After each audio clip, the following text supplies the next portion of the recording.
And I think there's a really important point in there, which is that we've got two audiences in our lobbying.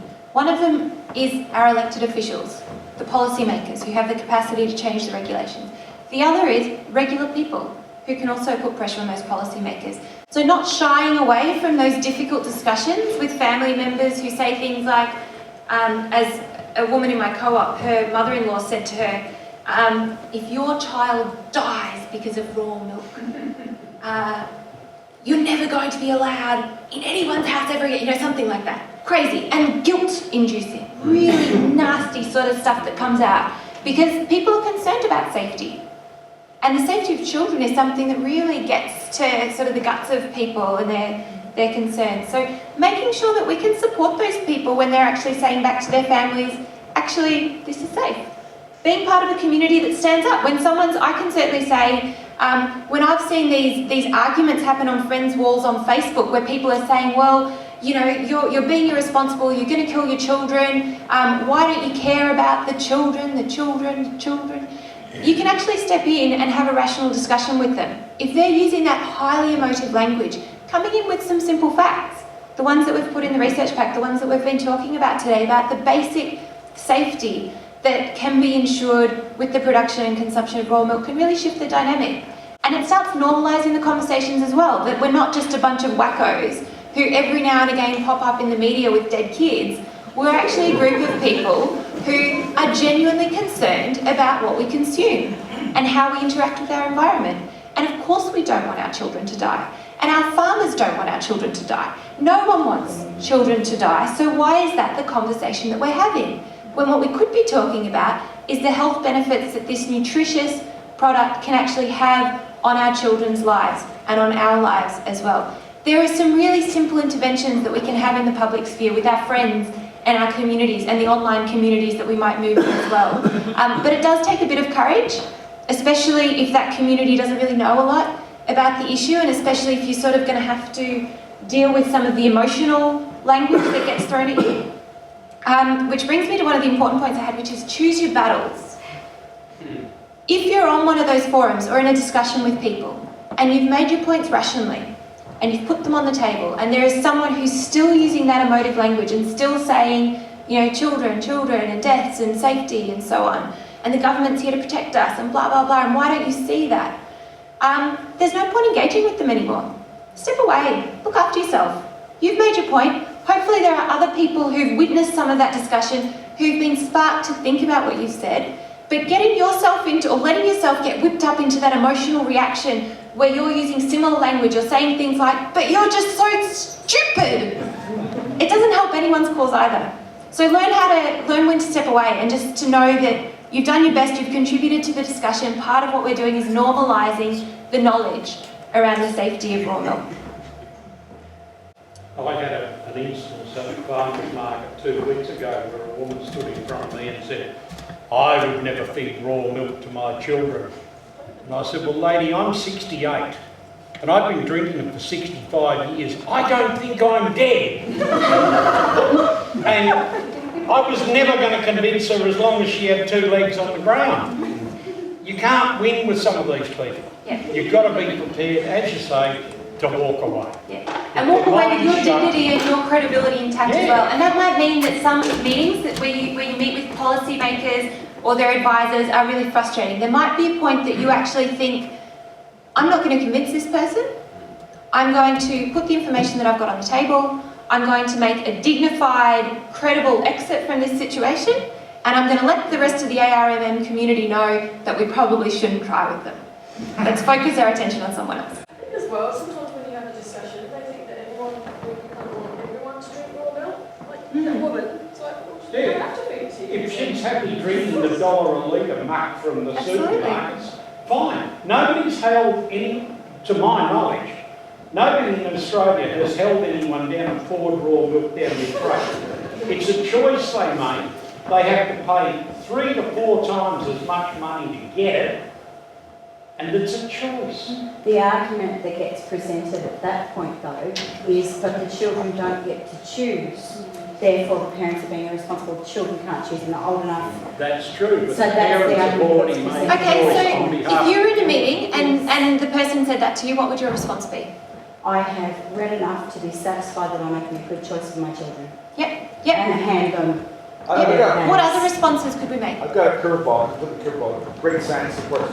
Breast milk has 700 different kinds of bacteria, including pathogens. So, breast is best, right? Yeah, So no, children. really, you can come back and say, listen, I nourish my children with pathogenic raw milk from my breast. And you can actually have a pretty good argument. But this whole idea about pathogens and illness, and it's all about fear. It really is, and ignorance. Yes. And I think that's something that you can also be really upfront about in any meetings, that we actually know in the statistics, I can't remember them off the top of my head, they're in the research pack, about the number of illnesses associated with the consumption of eggs, raw fish. What are some of the other common things that cause these illnesses at a much greater rate? Eggs. Apart from eggs, I already said that. Oysters, cantaloupe, peanut butter, tomatoes, strawberries, Even pasteurized fruit. I used to instill 3 people. Yeah. Pasteurized cheeses, pasteurized milk. Yeah. We had a recall of, what was that product, like a sugary thing, it was a biscuit form thing that was recalled a couple of months ago in Australia. I don't know. It was like Oreos or something like that was recalled because there were pathogens that were actually dangerous. The berries. They were the berries, absolutely. These are all arguments. Obviously, going prepared. Don't do what I just did. But going prepared with those responses that actually, sure, raw milk could be dangerous, but we know that it doesn't actually lead to these illnesses when it's properly regulated, as in places like California. And we also know that there are a lot of other foods that can equally cause these, but we allow people to buy raw chicken and we allow them to cook it and we allow them to feed it to their children and we don't go in and test the temperature. So why would we put these unreasonable standards on another form of, another nutritious product that can have equally good benefits? Mark? The best comeback if someone brings the emotional debate about children is the research on asthma and allergies, because both of them are covered in multiple researches. You're talking about 4 times less asthma, 4 times less allergies, and both of them are major killers of children. So it answers that argument in the best way, I think. It does. I think that sometimes don't just deflect by putting something else on the table. That's really helpful to deflect and say there are other things that are dangerous, but it's also helpful to say, why are we holding this particular product to a standard that doesn't make sense, given the standards to which we hold other products that can equally be the source of pathogens? Why do we accept that other products can be safely regulated, but we don't accept that this one can be safely regulated? So running both of those arguments, one after the other, I think is the way that we get traction with policymakers. One on their own may not be as effective as doing both together. One of the things that comes up in the Facebook discussion quite often is, oh yeah, raw milk's fine on the farm, but it's really bad if it's 4 days old in the shop. A lot of people seem to think we put it in the back of the ute and drive, like I do, 300 kilometres with it sitting in the sun and the blowflies flying around. They don't realise that I'm fortunate enough to have a fleet of refrigerated vehicles that are set at 3 to 4 degrees, and my milk gets to the shops and to your place, Yasmin, in better condition than the stuff in the supermarkets, because I've done temperature checks on the vehicles delivering to the supermarkets, and the stuff's at 10 degrees when it comes out of the back of the truck. It's only when it goes in the supermarket fridge that it gets down to 4 degrees. So there's a whole lot of argument areas, but the trouble is, as a farmer and a raw milk supplier, they look and say, oh yeah, but you've got a vested interest. Sure, I've got a vested interest. I want my customers to be healthy, I want them to enjoy the product, and I want them to come back next week with their wallet and buy some more. That's why my home phone, my mobile phone number is on every bottle. If someone's got a problem, I want to be the first to know. Not the health department, not some faceless bloody bureaucrat. I want to be the first to know, because I want to help that person with their problem. And I think for those of us who aren't farmers, linking in with some of these arguments is really effective when they throw these points at us. But how do you know that the farmer is keeping the milk right from that point to that point. You say, well, I know my farmer. He shows up at my door. I talk to him when I'm ordering. One time when the milk had so much cream in it, I called him and asked why, and he answered because his phone number's on the milk bottle. We can tell these stories credibly, and it gives the human element to what we're talking about. We don't know our farmers when we buy the milk in the Safeway aisle or the Coles aisle.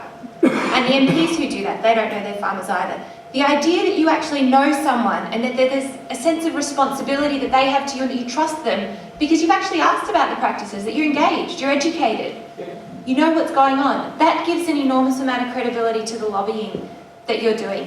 And being able to even make the simple points like Swampy did about we have refrigerated trucks these days, it's not the 1880s anymore. Simple things like that. You don't need a lot of information to make that point very strongly, that the world's changed and the regulations just really haven't caught up with the ways that we can safely regulate them. How can you have that conversation and protect your farmer? So if somebody is blessing you, Just don't name them. how can you handle that if you're speaking with your MP? How do you manage that part of the conversation, especially if they raise that topic?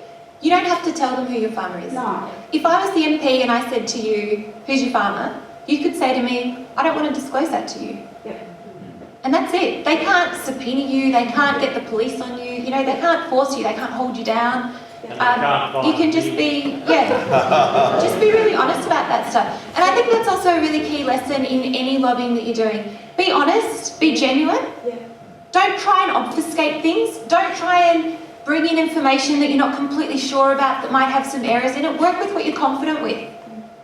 Because that comes across as credible and they'll listen to you if you do that. If you come in trying to remember statistics like I did about the eggs and that thing that was recalled, they'll start going, oh, she's a little bit loopy. Why should we listen to her? If I come in with my information prepared, even take a piece of paper with you. It's okay to take some notes with some key points that you want to make sure that you get through.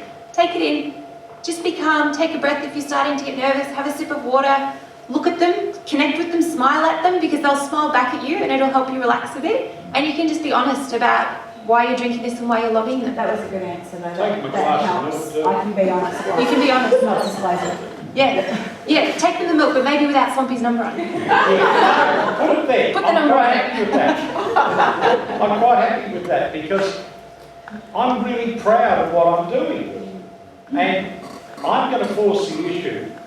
All these regulations that Dairy Food Safety Victoria have, my mate, the Supreme Court judge, has had his research staff go through it all. And none of it has ever been tried in a court. They use this as a boogeyman to wave over our farmers' heads. Oh, you can get $39,000 worth of fines if you're a bad boy. It's bullshit. It's never been to court.